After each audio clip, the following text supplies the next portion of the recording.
All right, it's that time. It's time for Beyond Sight and Sound. Let's do this.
Hey boys and girls, we are going to talk about S&W shooters and prospectors.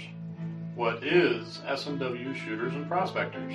We at S&W Shooters and Prospectors help people find treasure. Did you say treasure?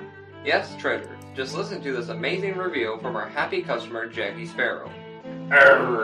Chocolate ship-shape and a pleasure to deal with. I was able to buy everything that I needed at prices that were shillings less than others. I found my 9 pieces of it in no time.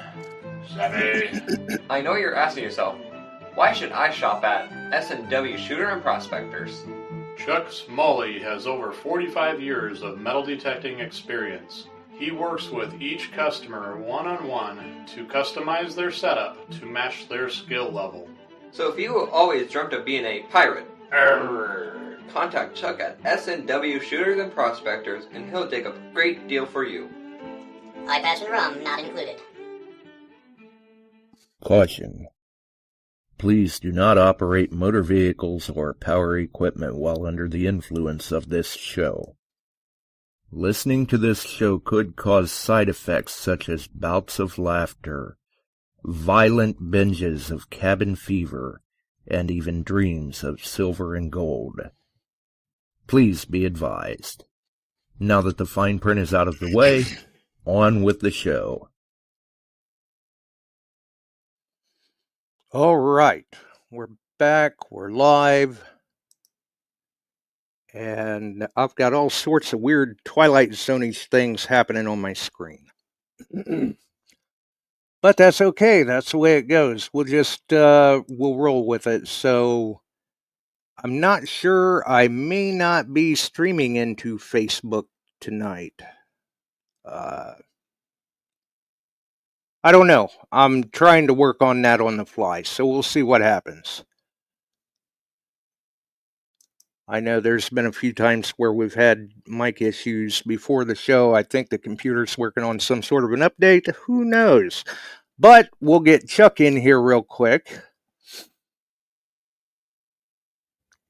And there's Chuck. Hello, everybody. We made her back from the wilds of Wisconsin. A great hunt to be had. It was really nice. The weather was good, and we'll be talking about that. And we got a lot of people going to be on board tonight. Oh, yeah. Yeah. All right. A lot of people. Nothing wrong with that. At Yeah, all. and some great finds were made. I'll tell you what, my favorite now. I saw the original, 2 or 3 of these were found. A 1929 Makajuan, like, coin, and or a medallion, or it was neat. And there were several of those found. And the typical Boy Scout stuff. Only one silver Boy Scout ring, I think, but there were a bunch of slides found. Silver, Wheaties. Everywhere you went, there was coinage. There was plenty of clad to be dug. So, and some of the guys were fishing. Some were actually working out in the water, and they were doing pretty good in the water. And they were getting a little more silver. So, but I had not heard of any. It's a Boy Scout camp. There weren't many rings found. And we'll let Alan update us on that Well, when he there gets sure were involved. plenty of slides found from what I saw. Yeah. Right. And it was a good time. So I guess before... Yeah. You're cutting out a little bit. Looked like everybody was... Yeah, I'm trying to get something off of my computer here. I can't even see anybody right now because of whatever jumped up on my screen. Okay. Always IT. So I'm still working on the fly with some things. Okay. Well, we'll keep it going. But we do have the spot prices in as little before the show. Gold was at $3,687.20. Whoa. And silver was at $42.10 an ounce. Come on. Yep. It took a drop early in the day, and it's rebounded. And it probably had something to do with the announcement of the Fed cutting it by 0.25%. So there was a little bounce in that. Right. Yep. But everybody had a good time. Got to meet a lot of people that we don't get to see very often. We talk to them on air all the time. Randy DeMario was up there, and he had a good time. And we got him his Manicore in hand, and off he went, and he was having a blast. So he liked that. And there was quite a few others that come up, and a couple of them wanted pictures and things like that. And we talked about the show and Josh and the good we try to do, and the upcoming Christmas event looms on the horizon now. It's getting closer every day, quicker. So Barb's probably already picking guys up by their feet and shaking them till she can get everything out of their pockets. Right. Right. So anyway, All that was a right. good time. Frank and I had we drove 39 up, we made it up, got off. There had been a road closure, so you're taking these byways of like County Road Z, double Z, triple T, T, double T, and every 5 miles, stop sign, turn right or left, and then you work your way through and get up onto the backside of Pearson there. Then from Pearson, it's just a couple miles out, and get into the camp. And the camp size is a little daunting. Of course, we got in there, we're setting up for the evening, the meet and greet. That was a lot of fun. And it was a whirlwind for that day. Got everything done. Got unloaded into our cabin, nice little 2-man cabin. We ended up in 2-man cabin. And we were given the choice, and that was right. Those cabins were 150 yards from the chow hall and the main hunt area, and that made it nice. And it was a little brisk that night, but other than that, it was pretty nice. The next night we had a little rain during the evening, but it was just a short shot of rain, no severe weather, anything like that. And then the day broke beautifully clear for the main hunt and the open hunting. And we had our meetings and our prep, and we met the rangers. And Sam, he was the one that we saw the most of and talked with. And they had special patches made for the hunt. And you could buy books, you could buy memorabilia. He brought it down and was selling it in the chow hall while we were eating. And everything went pretty smooth. There was one little problem they had with a food vendor, but that got all worked out. Alan got on his horse and rode for chicken.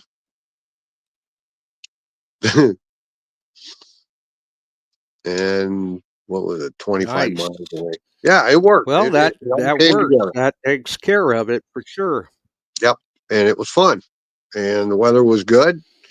Well, what do you say? What do I say? Bring them on in.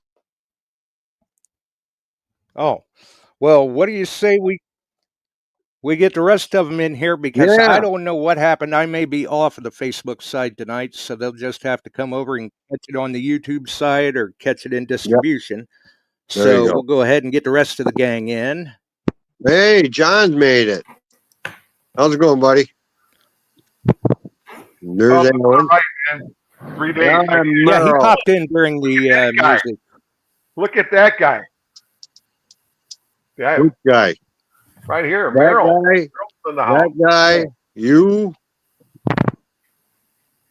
The Hey, camp was everybody. named after him. How's everybody doing tonight? Good. Good to see It's everybody's kind of faces like the again. Motley Brady bunch or something. Yeah.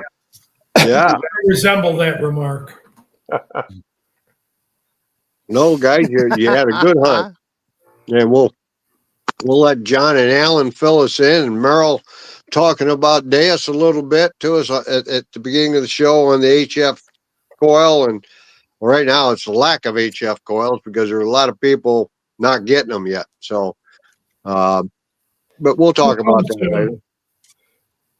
You'll get wanna It is thank- the I hot wanna new thank- toy on the block. Yep. Yeah. I wanted to thank Go ahead, you John.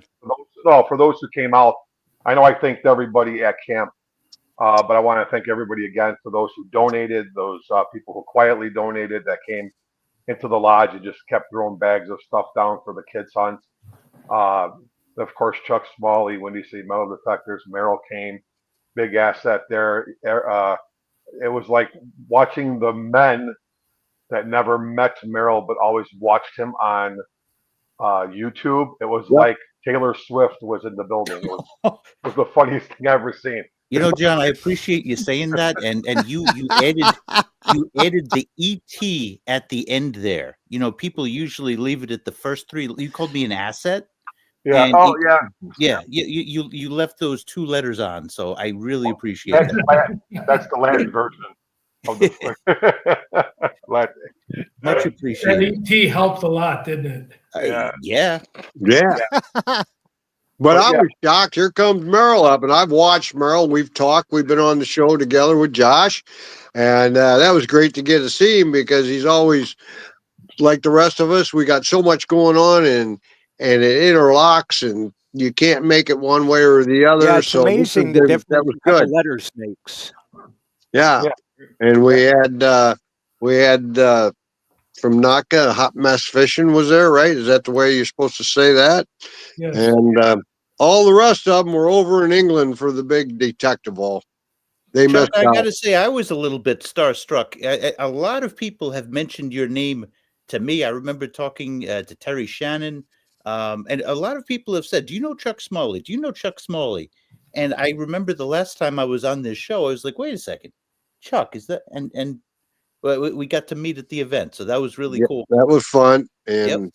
and a lot of people were out. The open hunting was a blast. There was all kinds of camps tucked here and there, and the trail around the lake. We hunted that some, and it was a lot of fun. The place is gorgeous, absolutely a gorgeous site, big site. So the golf cart was a boon, because that way Frank had his freedom to run to the lake. That was a godsend. You Yes, it couldn't was. get anywhere without those golf carts. No, that was a good deal. And Merrill, it's good to get to meet you again, and we Yeah. can maybe get back together. Yep. So, and I'll talk to you. We're working with I'm working with a gentleman, and he's a television producer, and he's producing a show, and it'll be on. We're going to start shooting some things, and he produces The Wild Outdoors with Gary Mativier, and Gary is also producing The Wild Outdoors and Treasures to Be Found.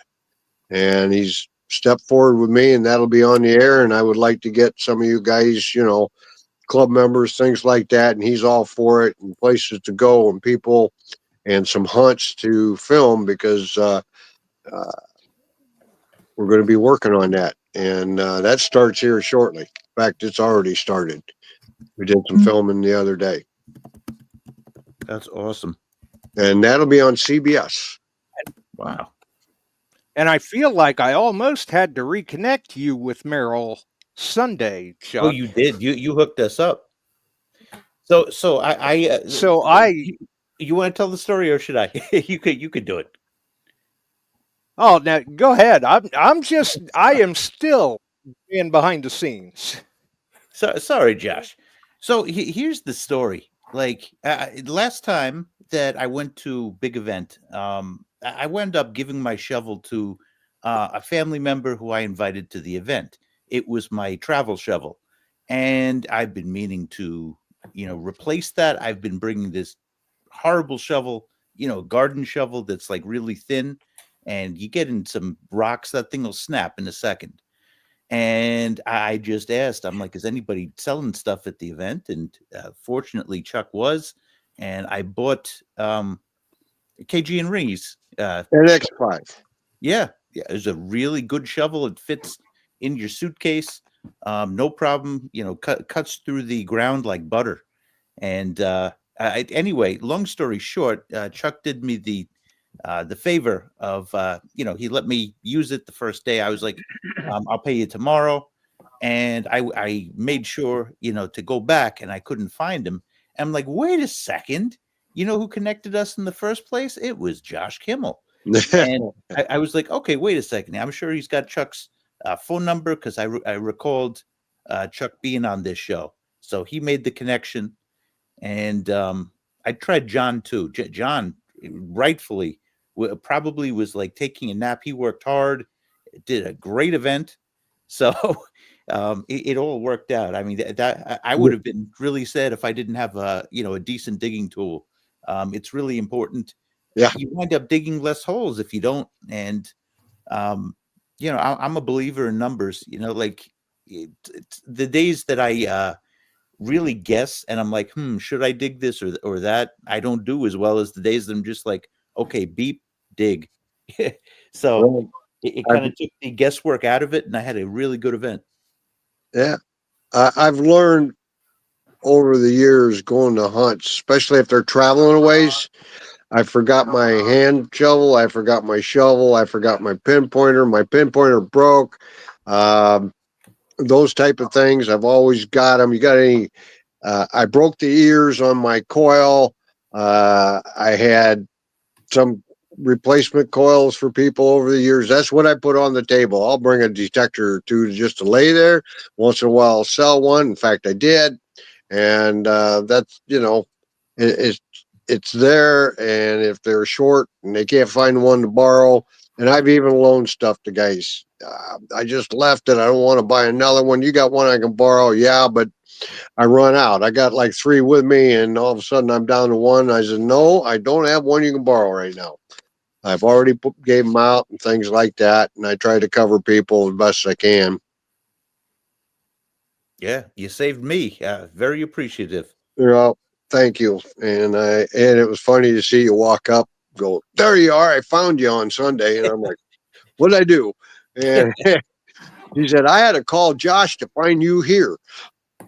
That's the way it worked out.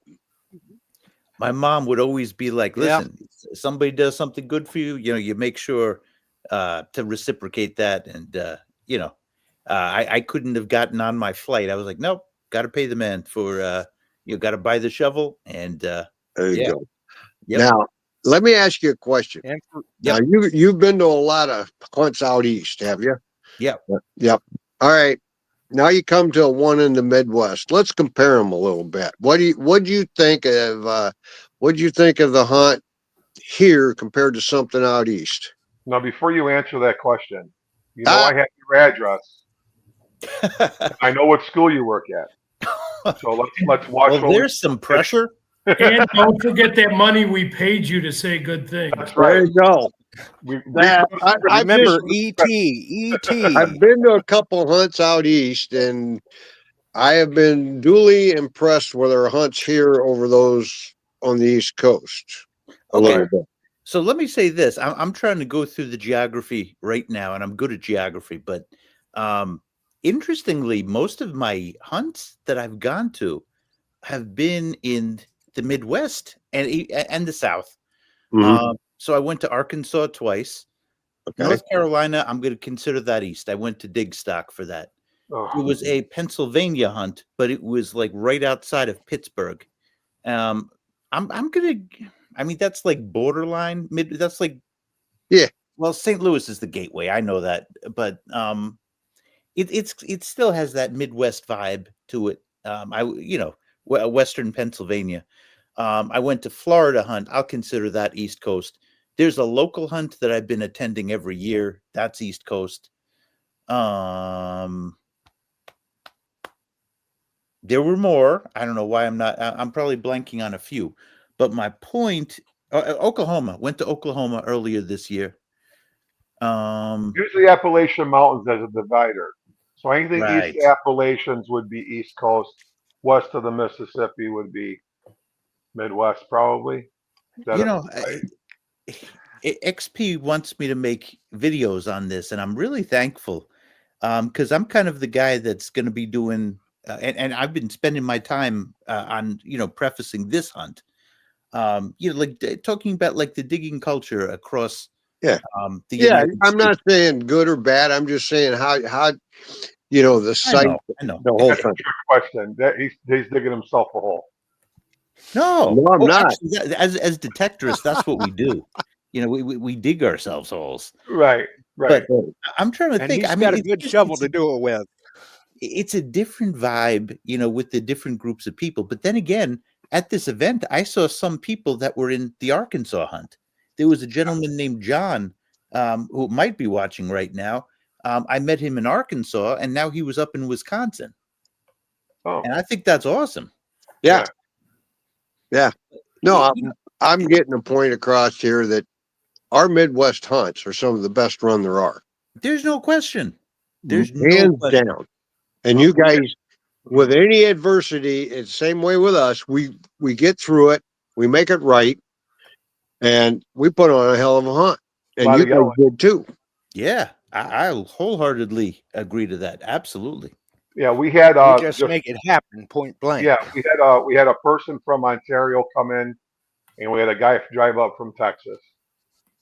Nice. And, so the woman that was last year at Ocaro from New Hampshire, she sent me a message like halfway through it. She's like, I really wanted to come, but I just can't. Oh, but, I mean, it was nice of her to say it, but I really wasn't like, oh my God, you're not coming. But it would have been nice to see her there again. I forgot Texas and New Hampshire. I went to those too. Did you? Yeah. That's cool. But the Ontario guy, I was like, dude, you're here again? He's like, yeah. I'm like, all right, cool. But anyway, go ahead. Finish your answer. Was Big Fest was the best? What you were saying? I'll continue with that. Yeah, E.T. I- E.T. No pressure, Merrill. I had a blast. I had an absolute blast. I noticed that the mosquitoes wore like Green Bay Packer helmets, and like that was the most I've ever gotten bit in my life. That's my one complaint. And like I actually went home, like back to the hotel, and I was like, what the hell is up with my forehead? I had like mosquitoes, like dots, like Oh my God. across my forehead, and I'm just like, oh my god, like they just like drowned in my sweat.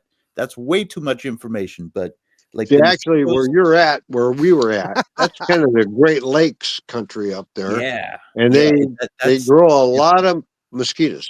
yeah, that it was the mosquitoes were crazy. They kind of leave you Actually, alone they in New weren't York. as but- bad as they were when we were there in June. Oh, They in were June. worse in June. Oh, you would come out of your cabin and turn on your flashlight, and you thought it was fog, and it was mosquitoes.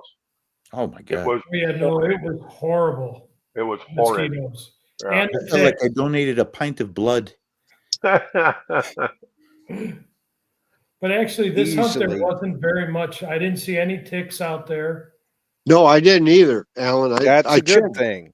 That's Yeah, a good well, thing. that's a very good thing. Yeah, I'll But take there were mosquitoes over ticks any mosquitoes, day. a lot of them. Absolutely.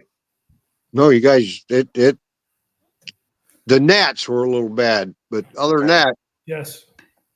and they must have sensed that Merrill was new blood and went after him to speed Yep. up. I would think so. It's that East Coast blood they wanted. No, Yep. they're just like, okay, Dining this out. one's built different. Bite him, go, bite him. Yeah. But the other thing, the amount of coins put in the ground for the size of the crowd was phenomenal. The Yeah. prize tables were phenomenal. The night hunt was fun. And I don't know, I did some quick YouTube go live on that, and it looked like a million little headlights running around. And I saw some of the videos of the night hunt, and that was very well done. You know, that was even though fun. it was a night hunt, you guys really lit up the field to try to kind of maximize each person's take on the Yeah. field, basically. And you know It was what's fun. funny? What's funny about that was, some people are like, "Oh, okay." It always starts out the same for all the hunts I've been to, and Alan will agree, and I'm sure Chuck will agree, and Merrill. It's like, "Oh, Jesus Christ, on our hands and knees with a pinpointer." Oh man, Right.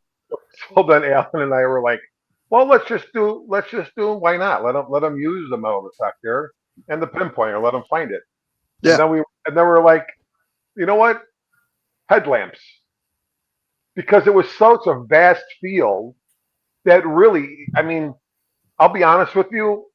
I left Sunday, but I was talking to some people that I had to leave Sunday early, and Alan and them stayed. But I was talking to some people that continue to hunt Sunday. They were still finding stuff on top of the ground from the night hunt. Yes. So not every, Oh, yeah. even with the headlamps. So not even everything was found. So So one guy walked up to me and goes, "Hey, I just got a token." Well, and I had to laugh because I can't remember who posted that video. I think a few people Go did get that. another one. I think everybody did, yeah, but everybody loved it. I think that was a cool idea. it was fun. That I'll again. tell you what, I did that crawling around on the ground with a pinpointer at one of the detecting heartland ones. I like to kill my knees. I said that'll never happen again. And that's some rough going. I get about 3 targets and I had to pull myself up off the ground going, nope, no more. Nope. That's what I did at the Heartland last See me, time. 3 exact targets and left I'm the just field. crawling around on the ground because I can't get any higher. Merrill, did you do the But night hunt? Or you left early, right? I was falling asleep that night. I was like jet lagged, the day before I came to the Friday thing. Right. The meet and greet. Yeah, the meet and greet. And I was just like, okay, dude, you need sleep. So listen, I don't live a very exciting life. I dig holes, family, teach, YouTube, Right. and travel a bit, which is cool. But yeah, travel is good. yeah. Did you? So you didn't stay for Saturday, did? And you didn't stay for the meal. I was kind of disappointed that you didn't stay. I know you were. You sent me the text message, and I was like, Yes, dude, I I did. need to sleep. Yes, I did. Yeah, I did. We'll fix that next year. Yeah, for sure. So as far as the coins go, there was some rumbling. I'm going to say this out loud here because it kind of upset me a little bit. There was a lot of rumbling about there wasn't a lot of coins on the ground. There wasn't enough silver for the $140 that people paid. Not including the meal. So I talked to the guy that set it up today. He sent me a list. Um, without without the night hunt, we had over $9,000 in cash value in silver coins. We had 2,020 silver coins. Today's value of about $9,000. Of those 2020 coins, 1,700 of them were silver, and that broke down to 90% dollars. And not all of them were 90%. There was a few 90% halves, 40% halves, 40% dollars, silver war nickels, 90 and 40% quarters, and of course the dimes. Yeah, I found silver. I had no complaint in both the hunts. I did good, and I actually got a prize token, and I never find a prize token. I got a prize token. How many prize tokens do we have, Alan? 83, I believe it was. And I got a gold back for it, so I was tickled. There you go. We're sending people to Vegas. Yes. How about that little kid? But the biggest part was we had buried the tokens for those trips 3 months ago in June. Not one of them were found. We had to put them into the raffle just to give them away because we weren't going to let them not go to somebody. The trip to Vegas was won by a 10-year-old, wasn't it? Was he about 10? He was 10. Like well, 10. One of the trips, there were 3 of them. Yeah. And it was either going to Las Vegas or to Orlando, Florida. Your choice. He's going to Disney World. Yeah. Right. Yeah. Airfare and hotel, and it was which location you wanted. He booked the Bellagio. He's going to Vegas. And he used to the same trip used to have a cruise too, but they stopped doing the cruises a few years ago. For those who didn't see it, let me see if I can do this. I don't know if you could see him. Yep. Yeah. That's the picture of the kid who won it. He was asking him who he's going to take to go on the trip. Are you going to take your dad? Yeah. I go, do you want to take me? He goes, Gonna take Grandpa? Yeah. Okay. Maybe you can see him. He was there with Grandpa. Yeah. That's him. Yeah. So the funny part about that when he won is a couple of the times we were really, really close to his ticket. And he's like, man, I said, oh my gosh, you were so close. You were like 30 off. And he kept gives me this look. So when I pulled it, the look on his face, and I wish the look on his face, and I stopped and I'm like, I don't want to mess with this kid. Because about right before we started the raffle, I was standing about 15 feet away from a garbage bag that was already out. I go, hey, can you grab me a garbage bag? He goes, no, and he walks away. He's laughing. So I got him. So I go, hold on. You can't have this. You can't win this. And he goes, oh, I saw that. Yeah, I go, you can't. And I go, he can't because he's got to be 18 or older. And he just kind of somebody sucked his soul right out of his body. And I go, that's what you get for not giving me the garbage bag. And everybody left. But it was funny. I thought it was go. Yeah, it was cool. Meryl, see what you missed? Yeah, I do. Miss a little, miss a lot, Meryl. We'll fix that. We'll fix that. One of the things, and you guys did a wonderful job, and John, your wife, cooking up that extra stuff on Friday night. Oh, I love that. Oh, the Italian sausage with the gravy. Yeah, that was all good. That was all good. So, but one of the things that we were just talking about, the number of silver that you're going to be able to put into a hunt. If our silver continues to go like this, how much you think as a group, you've all been to hunts, I've been working on this here a little bit on the line, is that going to affect hunts from disappearing? a bit. Yes, I believe so. I believe so. This is the whole reason I'm talking about this, because the good hunts, and they charge a little more and you put a little more in the ground and you buy more prizes or you get more prizes donated, I think they're going to survive. But some of these smaller ones where we're talking $3.02 for a dime right now off coinflation. That's the 90% silver dime is $3 a piece.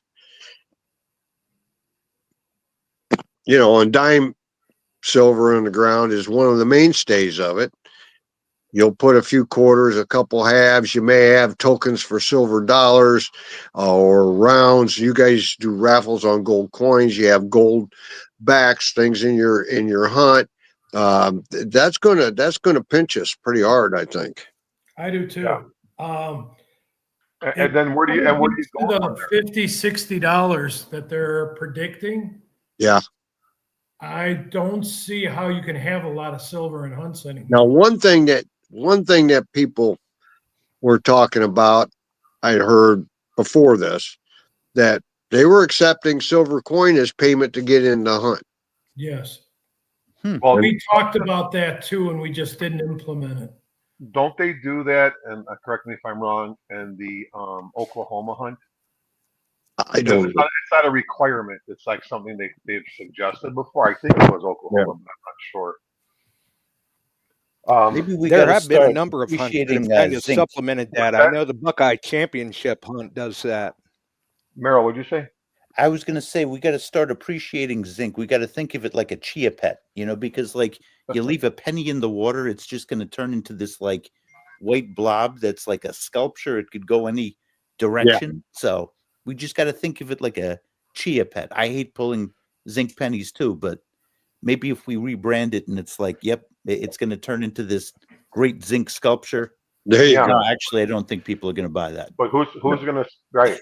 So we're getting back to And the if silver. it comes out looking right, we can throw it on eBay. We'll still do silver, but I just don't know how much. Yeah, that's a problem. That's to be determined. And then it becomes who's going to go? Who's going to spend? Again, I forget who was that put up the post. Who's going to spend $300? I wouldn't. I would never ask somebody to come for a $300 hunt. No, you can't do that. But then in the same instance, if it was, even if we went up, let's just for shits and giggles, 180. What are they going to get for 180? You know what I'm saying? Yeah, I that's why I brought this. Been working from asking Merrill what he thought of the hunt all the way through this, because I think your seeded hunts are going to dwindle or be priced out. You know what I'm saying? Yeah. So how are we going to defeat that? You put on an excellent hunt, detecting the heartland, I. We all put good hunts, put a lot of stuff out there, or you go out and you take the money and you purchase quality detectors, prizes, whatever, and flag coins with a few silver mixed in. And that's about where you hunt now. You get more flag, that kind of stuff. Well, here, I just figured this. Or we're going to see more hunts that will accept silver in form of registration. Right. Well, I just and not only that, lean more towards the wild hunting side, like Makajawan, where you can do a little bit of a seeded hunt, but a lot of the hunters, they're going to be equally, if not more so, interested in the wild hunting because of the history of the location that the event is held in. That's what I was about to say too. Yeah, and I just did this. If you add $40 to an entrance fee, and figuring that, so let's say 100 people at the hunt, you're going to bring in $4,000 extra. With that $4,000, if silver gets to where they're saying, that's going to put dimes at about $5 a piece. Yep. You're talking 800 extra dimes. Yeah, it doesn't go far when you're trying to put targets on the seeded field. It's not going to go that far, even if you add to your entrance fee. So Merrill, at that point, it's going to be difficult. What were you saying, Merrill? Oh, I was just typing. I was going to agree. I was saying that my favorite thing about the hunt was that it was really a natural hunt. I mean, the seated hunts, I've heard people say it's almost like there's like the fishing in the barrel line, like Right. there's nothing to it. Right. But the natural hunt, I think that's the biggest draw, and getting us on the scout camp, and there was all sorts of cool stuff there. And out in that field, out in your main hunt field, before you guys closed the field off, people were hunting it and they were getting natural silver. They were getting scout memorabilia and all kinds of whatsits, and the chance of maybe finding something really old with a chance at a piece of copper culture and that kind of stuff. They liked that. They hunted all day. Then there was lake hunting for those who brought their dive gear, and they were doing okay. And so that adds to it, having an area that you can hunt, because I hunted out in that field during the night hunt. I had several targets. I'm not going to dig a hole now, but I hope I can find it in the morning, because I know they were good, deep coins. And so looking at Detective All, they do a small seated hunt for prizes only, basically.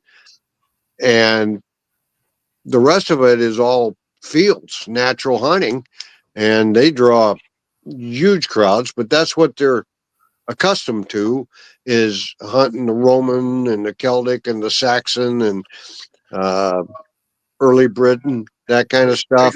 They just peppered the area with it. What's that? No, that's all natural. That is all natural. They'll get on. Yeah, but you don't have that history here. We don't have that. 4,000 years of You got to go. You got to go to the East Coast to get into some 1600 stuff. You go over to England, and you're going back to the Saxons and Iron Age and Bronze Age, where people in these fields had villages all over. They just, I like to do, and I like when we have this hunt twofold. One, it gives those people an opportunity that are not very good detectorists or that are new to be able to find something and possibly, and possibly obtain some of that money back. Thank you. Right? Yeah, right. And it gives somebody something for them to do. I didn't see the natural detectorists not go on that field. When we did the seated hunt, I think almost everybody was on that field. Yep. Except the people that went over to the East Campus and went in the construction area. Yeah. So, but I would say about 80% of those people were on the field. Okay. So even the ones that are the hardcore, they like to get in there because, I don't blame them. I'd like to make some of my money back. Right. So, I don't know. That's something that. Well, yeah, understandably so. Alan and I are going to have to discuss that further. I mean, I don't mind. I wouldn't mind doing less on the seated hunt side, and maybe, like you guys suggested, more prizes, and then just go natural hunt. But then what do you do for the guy who comes with this kid, or Merrill brings his brother or brother-in-law? Mm-hmm. Your brother brings your brother-in-law who was starting. You know what I mean? He's not going to know. Oh, it's a pot. I'm not going. I don't know. You know what I mean? So is it really fun for them? Right. To find trash. So we kind of like to make sure everybody has fun, from the better detectorist all the way down to the new guy. Right. So I don't know. But if you're lucky enough, you just may get to one of those events where, yeah, and as we see the cost of gold and silver go up, I think we're going to see the evolution of the hunt begin to change at least a little bit. But if you're lucky, you may get yourself into one of those events where, like you said, John, you may be able to get to meet the Taylor Swift. Well, I got him right here. There you go. He's right here. I've met Taylor. And and we all had a great time. You guys were chasing your tails and getting things organized and keeping it organized and flowing, and all your help, and it was very well ran. You guys, you did a good job. Sure did. Well, we couldn't do it without the people we had helping us. John, you can send the check you promised me for saying nothing but good stuff to the house. It's on the way. Okay. It's on the way. It's in the yeah, but how far is 25 cents? UPS priority mail. No, okay, looks good. Yeah. There you go. But no, it was good. It was a lot of fun. He does require reimbursement for the postage, though. Yeah, yeah, there you go. But I took off. Frank was packing his stuff. When he was packing, I jumped in the truck and I went to other areas of the camp. When we got there, we get busy. Merrill knows what I'm talking about. People see you get busy. You're setting up. You can't get away. So I didn't get to see much of the camp until the next day, and went around. Frank and I drove around a cart, and we stopped at like Cody and Crockett camps and hunted there, out in the main field, down along the pontoon boats over in that area, along the lake walk. That's where we were at. It was almost all relegated to that one site. So I went around it, and you've got room to work a lot of hunt there if you decide to go back there. Well, remember, you're talking 1,800 acres. So there's a lot of places to hunt. And there were guys going into the trees and in the woods too. Yep. Yeah, Clay and those guys, Clay and Kevin, and they went. Emery they were was in the woods. I saw Emery in the woods too. Emery was down there. He had a spot in the woods. He got 17, 18. What do you say? Wheat pennies. The wheat pennies were, a lot of them were pretty ate up, but silvers were popping up here and there.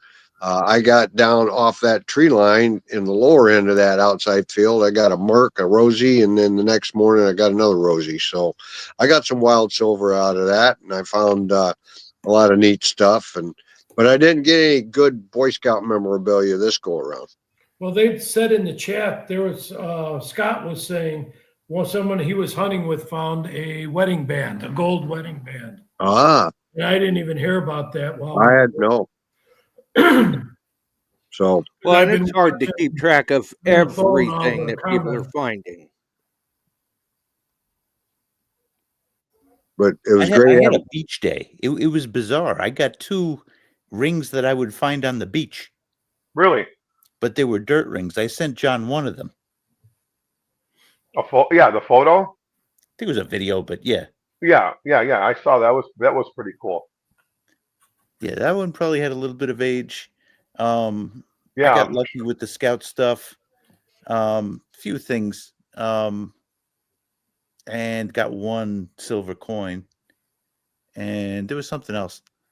Good times. It was a really great really and you get to meet all kinds of new people, and you meet up with people you haven't seen for a long time. So it was a great hunt. Yeah, it was good. Really was. The food was good. The barbecue I thought was pretty good. I didn't really talk to many people about the barbecue guy, but I thought it was good because when Alan and I went to eat, there was like 3 scoops of everything left. So I I ran into one guy that this was Sunday morning, and he walked out, and he come out and he's rubbing his forehead. He said, "Hey, who's that guy with all the wine?" And he was over at the campfire with us. I said, "Why?" He said, "I drank too much of that." And he said that. He flat said that. He got in that wine pretty good. He liked that rhubarb. That rhubarb kicked his backside. we had where Chuck was saying with these 2 I have heard of people doing that. Right in the middle of it was a full circle going around, and right in the middle of it was a fire pit. Yep. And there were fires going each night. That was fun. And Frank pulled out the rhubarb wine, and the first night he had the cherry. I like the cherry wine. Oh, that cherry disappeared. Yes, it did. Yeah, that was good stuff. So, Frankie, if you're on there, I think he is. He is. He's yeah. Oh, by the way, Frank, I'll see you tomorrow morning in Bettendorf. I will be there. We're going to go out and detect a little bit tomorrow early. Nice. Sure, he didn't have a chance. So, but I'm glad you guys had the fire pit because that was like my decompression time for me because it was nonstop. It was nonstop, and it was nice to go back there. I had a little bit, and then just to talk to people and just to hear them. Well, Randy and his brother were there, Demario, and there was a bunch of them. There was a bunch of damn wet. You also got to bring up Frankie's breakfast on Sunday morning. Yeah, he took Yeah, people were There was raving stuff about from that. Friday night that was left over. Cut it all up and made burritos. He had brats in there. He had Polish Oh, sausage in there. He had hamburgers in there. He had, oh God, some other stuff, and then the cheese and everything else. Oh yeah, that was good. I wasn't going to take any, but it was good. I finally tried it. I'm like, that was That was darn good. good. Yep, and then, thank God Emery had a coffee pot. Yay! And Emery said he just finished it off yesterday. Yeah, The remainder of the breakfast. the man does have his priorities, and Emery recently did a ring return, so yes, he congratulations did. to him, and happy birthday to Clay too, if he's listening. Yeah, I see Kevin's hey, now. the birthday boy. And thanks shout out to Dennis and Marcia. Oh yes. Oh They my brought- God! They brought a little bit of that caramel and the turtles, and oh, that was excellent. Oh yeah, my wife loved those turtles. I have 3 left at my house. My daughter demolished like 75% of them. We had to hide them. My daughter, So, my yep, and all the help that people threw in. I want to thank everybody for supporting us again on our raffle. I got some money for the boys down at the station, and that'll go towards this fall next year, actually feeding the kids, and that's a good thing. That's a good thing. Except you had one hog winning of your first Well, round. you know what? I passed that bucket around to 4 different women and a guy, and that was who pulled his numbers. But at He least won I like pulled 4 one. or I 5. pulled one of them, and it wasn't him though. That was That's good. right. That was you. And they just look at me. I'm like, hey, but he's a big supporter, and Oh yeah. yep, I agree. He earns it well by buying the raffle tickets. that's right. He throws down and he gets it back. So what we're talking about, Merrill, is I go to some of these events and I'll run a raffle, and proceeds beyond cost goes to my firefighters association, which they Right on. put it into what they call Cordova Cares, and then the fire science night and that kind of stuff for kids. And we work with the library, and we feed kids during the summer that are not getting lunches or breakfast much often because mom and dad are both working or they can't afford it. Yeah. And we don't let kids go hungry. And we fed 2,000 some odd meals this year. Very needed. That's some heroic work. Yeah, I hate seeing the cause is very good. Kid goes hungry. So thank you, everybody. We'll be back with the boys next year. I'm hoping maybe they decide to go back to Makajuan because I enjoyed it. It was a quick little getaway. I did. We are talking about it. So Yeah. Well, let us know. I'll be there anyway, wherever you're at. Okay. Then we'll get Merrill to come back. Get him to come a day earlier. We got to get Merrill to talk about his metal detector. His eyes are getting more horizontal than I think. Yeah, it's about that time, I guess. Yeah, it's especially during the yeah, it's late up there, during the isn't it? school week.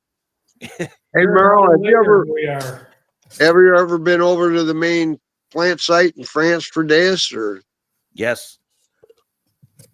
Yeah, it's pretty amazing. I remember you said before about like the rollout.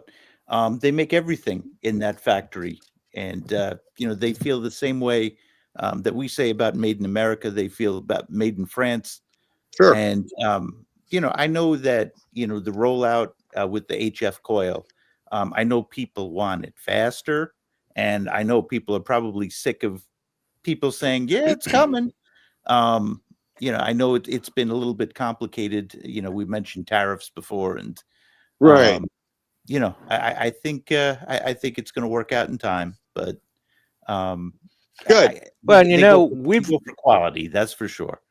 And yeah, and we've said here on the show many times that, I mean, I'd rather see them delay a release and have it released right. Amen. Than to try and push it out as quick as they can. We've seen what happens in some of the others in the past that didn't. weren't quite ready yet. And callbacks and changes and unhappy people because the detector they bought that was supposed to be latest graded right now is back at the factory getting fixed, or they have to do uploads and it won't take the upload. There's a whole list, a whole wash list of things that have happened with different companies, not all one, but different companies. Yep. Everybody has problems here and there. Yep. And it's there's no way easier around it. But and they it's all take care easier of them, to they keep get it a straight. loyal customer. It's easier to keep a loyal customer than it is to get them back. Right. Nobody's like expressed this to me at XP, but what I sense is this is kind of an unprecedented thing. Like, think about it. A machine or a coil that goes up to 120 kilohertz with a target ID, like that has not been done before, at least to my knowledge. Gold detectors are notorious for not having target ID. There's some that, say they have a gold mode. Mm-hmm. But let me use Deus for an example, XP. There's the Goldfield, that's been there for a long time, but that went up to 45 kilohertz. We're talking about 120, if you're going in mono, 90 if you're going in multi. So with the target ID on the screen, like that's kind of unprecedented. So, and it's been a good, rollout in that, you don't hear many issues. A lot of people are questioning the target ID, but again, that's like the science to it. Like it's high frequency. It's a different animal right there, and it hasn't been done. So, without a doubt, back in the very early days of electronic prospecting, like they call it, the early Fishers and the early Garretts and the Whites, they fell short. They really did, but they did find some gold. And then Fisher came up with that gold bug, and that changed a lot. And the PI units, my lab is still top of the heap on gold, period. I mean, literally worldwide in sales and number of users for gold machines. It's Mine Lab, and no one has stood tall to try and match them. Garrett, with their new Axiom, the Axiom does pretty well. It really does. The previous detectors, when my lab started going with the 2200, it was phenomenal.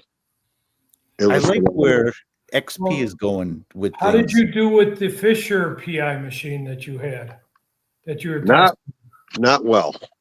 Okay. Not well. well. I mean, I'm so used to target ID, and that's just if you're talking about New York and a PI, I don't know if that's really a good match right there. Well, that's the same as Chicago, right, with all the junk in the ground too. But you take that PI to Virginia, and those areas there, killer. I mean, killer in that red soil.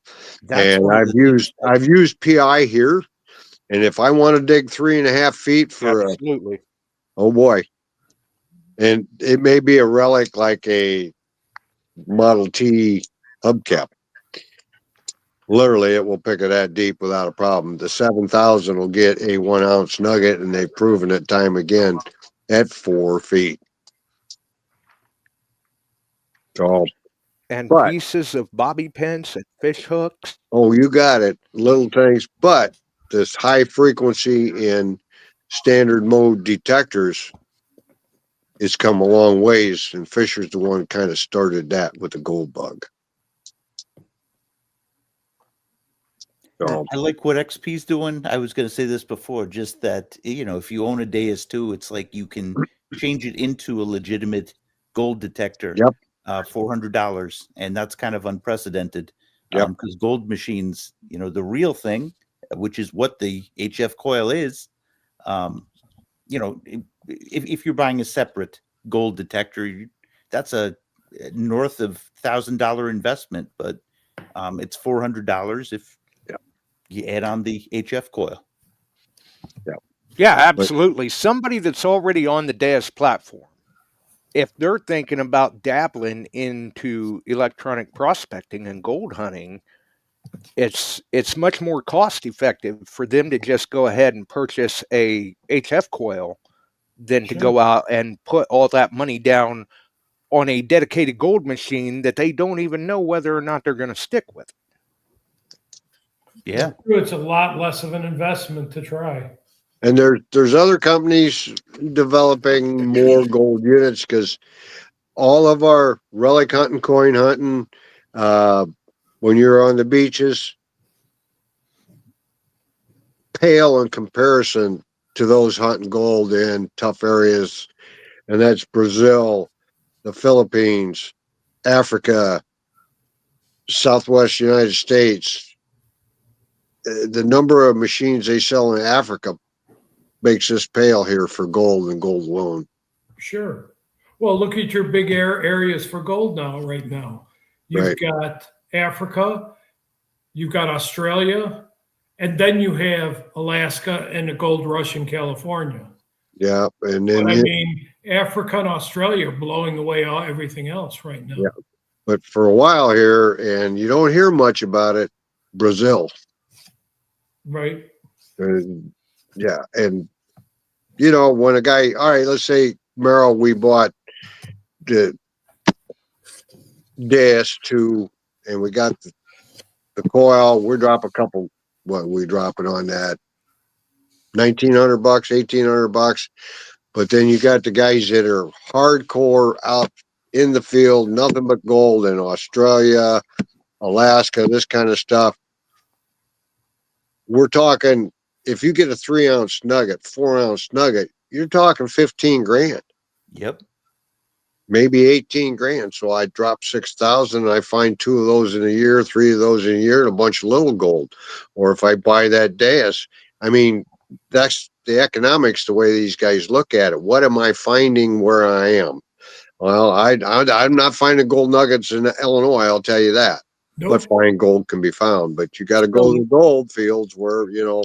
What's amazing about metal detecting is still, even in a day and age where there's less coins being dropped or, you know, in circulation, right? You know, you still will, your investment will be net positive. There's no question about it.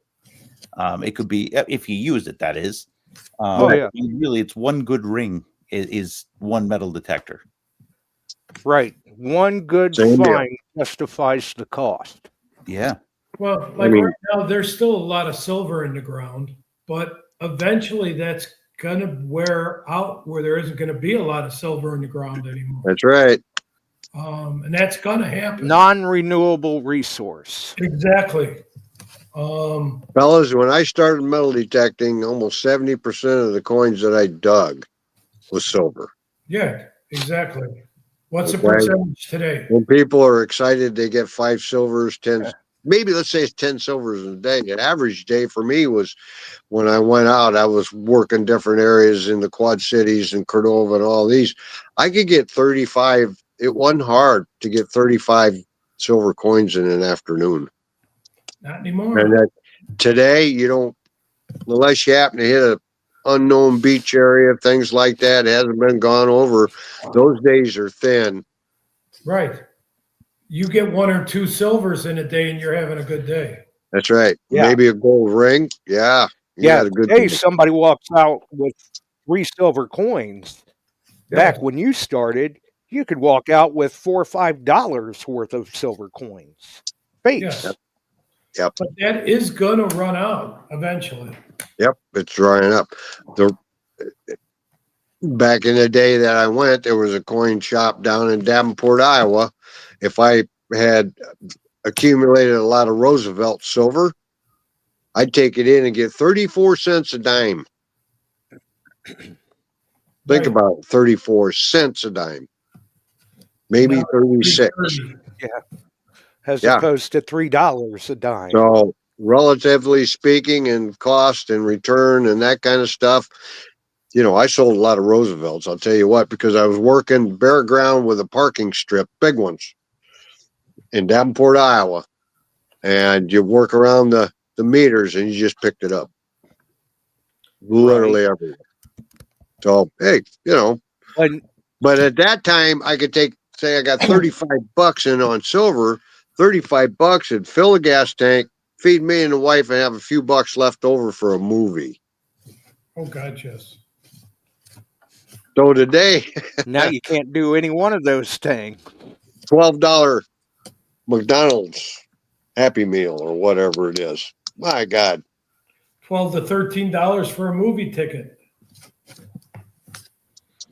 Oh, it's all comparative. Yes. But this high frequency that Deus has come out with on fine gold, especially the beach hunters looking for the thin chain. Wow. But on those same beaches, how much trash are you going to pick up that deep also? Your pull tabs, your...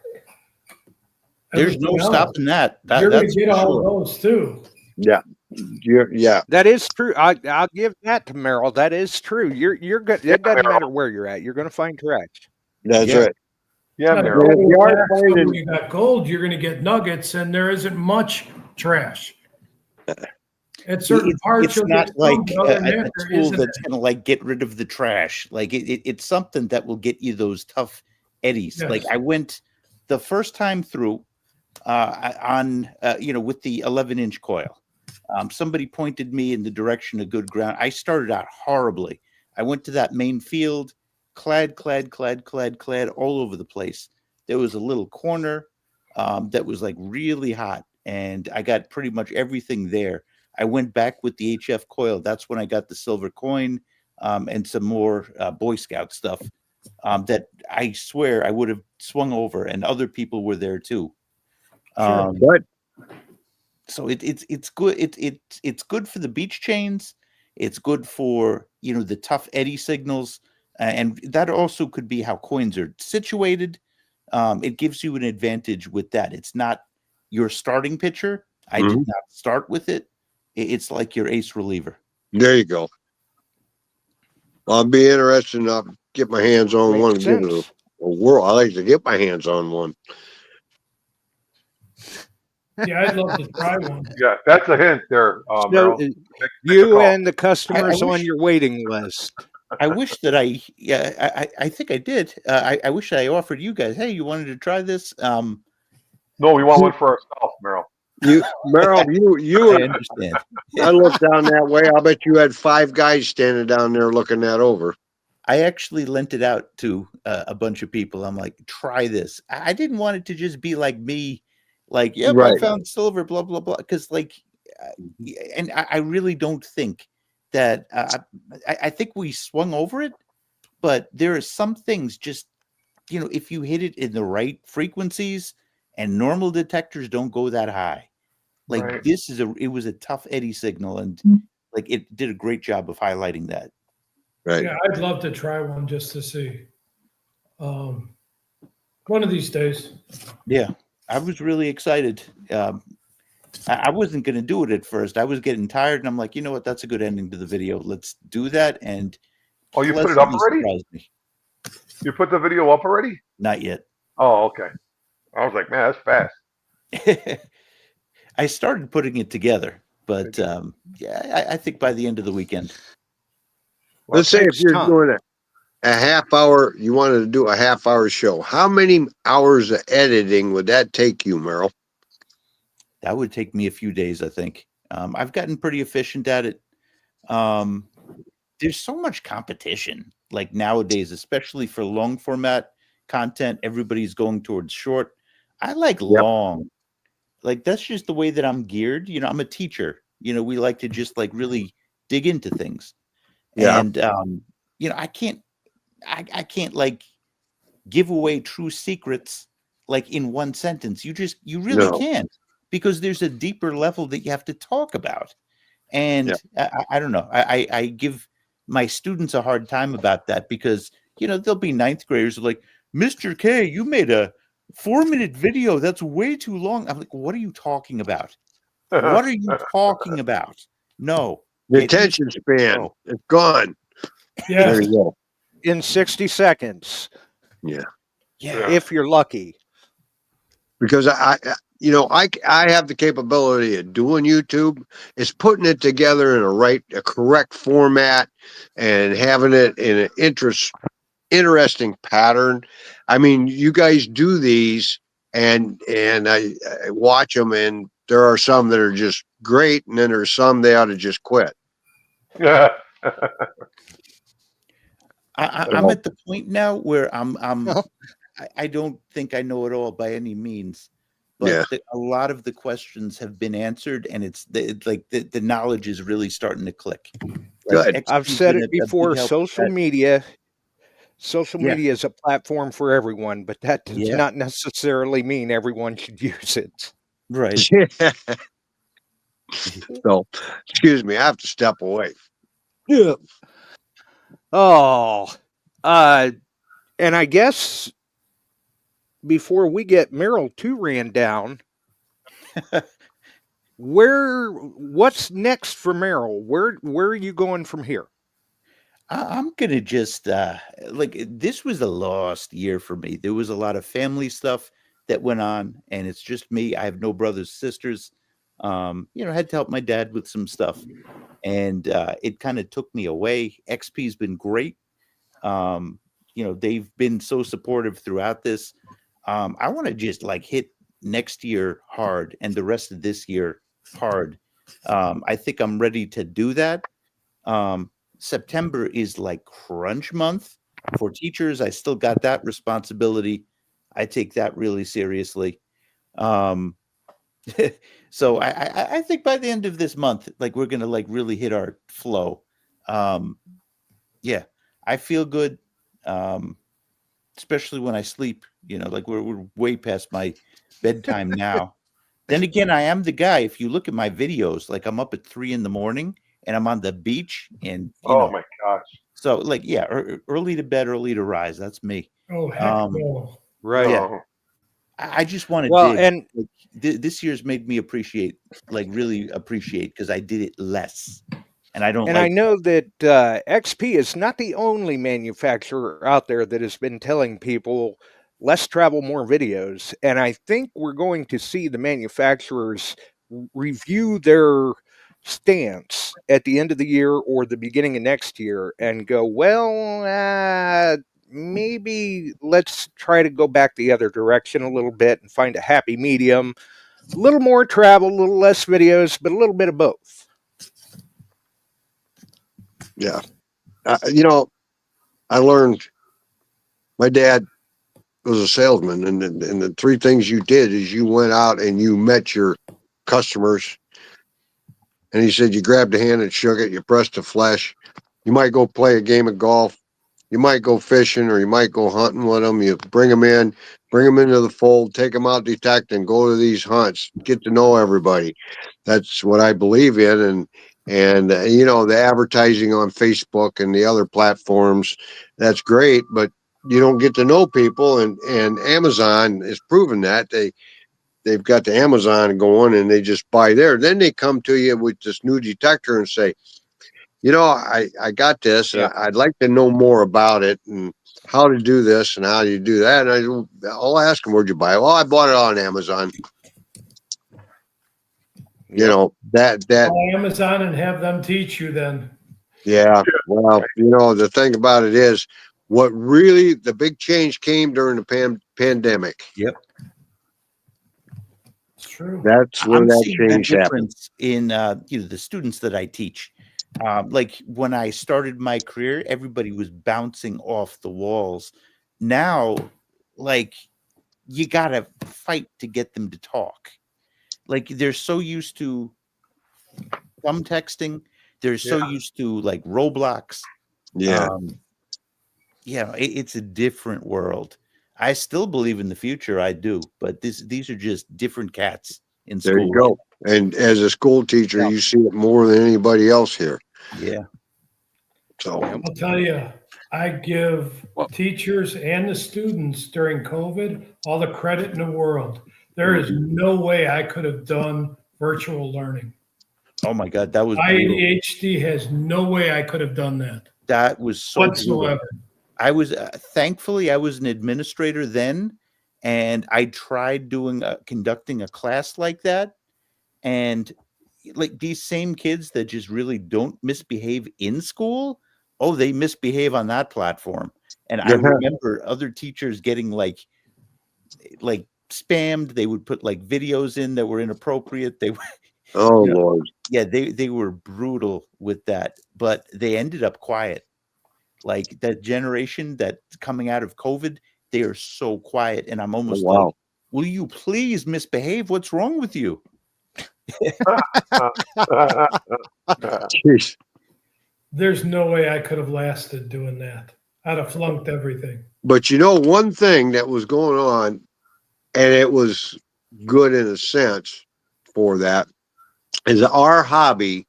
You don't necessarily go out into crowds. You go out into a field and you detect. You can still go out and do that and feel at the time safe from the virus. And a lot of people would call and we'd meet. They'd come and we'd meet and they'd get their detector and that was it. They call, talk to me and get that, and then they'd go out and they call back and ask questions and that kind of stuff. But Amazon took over. You could order it and no contact, dropped off at your porch. There it was. You And could see it it in just wasn't retail. detectors. Groceries even. Like retail right now, I mean, everywhere. Like I grew up in the 90s, every store was full. Everybody was fighting, to get into, new retail spaces. Now across the country, New York, I saw it in Wisconsin too. There's so many empty storefronts. And like you said, internet commerce, you don't have to pay the rent, of retail. It's a pricing advantage. Yeah. And it's frustrating for salesmen to, like you were saying, you give all of the information and then they buy it wherever there's the cheapest price, which is usually like an Amazon, like you were saying. Mm-hmm. Cyber coupon. Yeah, they it's changed the way business is done. It's hurt all the mom and pop type stores. They folded up. They can't compete. Amazon likes to say, "Well, we've created all the smaller industry here. We support them. They work through us on their platforms we offer." If you sell on Amazon, the amount of money Amazon takes from your profit margin is more than what you get by a lot. And the interaction with people, that's gone. And the quiet kids on the internet trying to learn but posting up stuff because they don't like it. Hopefully we all get back to a good norm. It's slowly coming back. But one other thing is some of your major manufacturers have their own store on metal detectors and that kind of stuff. You can order direct from the company. It comes to you. No middleman. Company gets the MSRP. Then they're buying online. And it's been going on like that. The day of the local dealer is dying out. Yep. And that's on everything. And that's going to get worse. Yep. Yeah. I'm an outside sales rep selling to stores.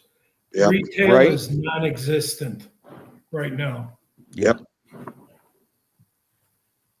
And just to answer Jason, it's not just them. Well, he said Garrett does that where they sell online. Yes, almost all the companies do. Mind Lab, Garrett. It's not just Fisher. Garrett.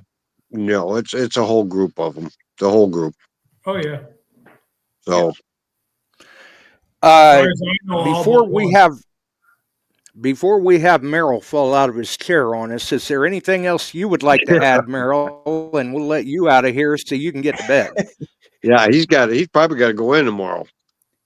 Sure do. Yeah. No, I just want to say I had a great freaking time. I want to go back. Like we want you back. Yeah, it was just a weekend ago, and Yeah, not like half a week ago, and nice to see you guys here. Yeah, it's nice to see you. Nice Yeah. to meet you. But it's a really fun group. I could tell you guys have fun. Good Yep. chemistry, and good people. Thank you. Yeah. It was a pleasure having you for sure. Yep. I want to And come one back. of these days, I'll run into you. I look forward to that. I was looking for you. Now, Josh, I'll tell you this: you were the first person to interview me. Do you remember that? That's right. So before anybody else, I had a show. It was called "Becoming a Millionaire Metal Detecting." And what I would do is I would take my coins. This was back in the days when people dropped coins, before, Apple Pay and all that fun stuff. And in New York, you could get easily like $1,500 per year in clad. And I would make the most of my clad. I would put it in the stock market. Wow. I put my YouTube earnings in there too. And this was like the early days of my channel. But within the videos are still on my channel. I'll save you. I'll give you the spoiler right now. We made it up to like $20,000. Then my wife needed surgery, and that kind of ended that show. But we made it high, and you know what? The stock market kind of fell after that. So I was going to ask you if you made your first million detecting. no. He's working on it. We're working on it for sure. And for some people out there that kind of wonder from time to time, they hear the Beyond Sight and Sound rap. That's where that was born from. That's right. So cool. Well, Merrill, it was great meeting you again. Yep. John, Alan, you guys did a good job. Everybody had fun. Thanks for supporting me. I'll support you back. Of course. We appreciate it and thank you. All right. Josh, why don't you Merrill, back me great out? talking to you again. I thank you. My mother thanks you. My father thanks you. My sister thanks you. And I thank you. Thanks, guys. You know what that's from, Chuck, don't you? I know you do. I have a question for you, Chuck. Somebody made a comment that Garrett was sold. Yes, it was a while back. It was, yeah. It's no longer held by the Garrett family members. It's sold. Yeah, that's been a while ago. That's been a while ago. Merrill, I'm going to let you out so you can get some sleep. Thanks for dropping in with us tonight. Merrill Kazanjian, Metal Detecting NYC. Check him out on YouTube. Have a good night, everybody. Bye, everybody. And obviously for John and Alan, well, for John and Alan, another well done event. Very glad to be able to assist in helping to promote it. And as always, we're on board again for next year. Yeah, we're going to set you up to come out, man. We were talking about doing a live stream and just like forwarding it to you. And then like you can do highlights. But there was so much shit going on. It was ridiculously crazy.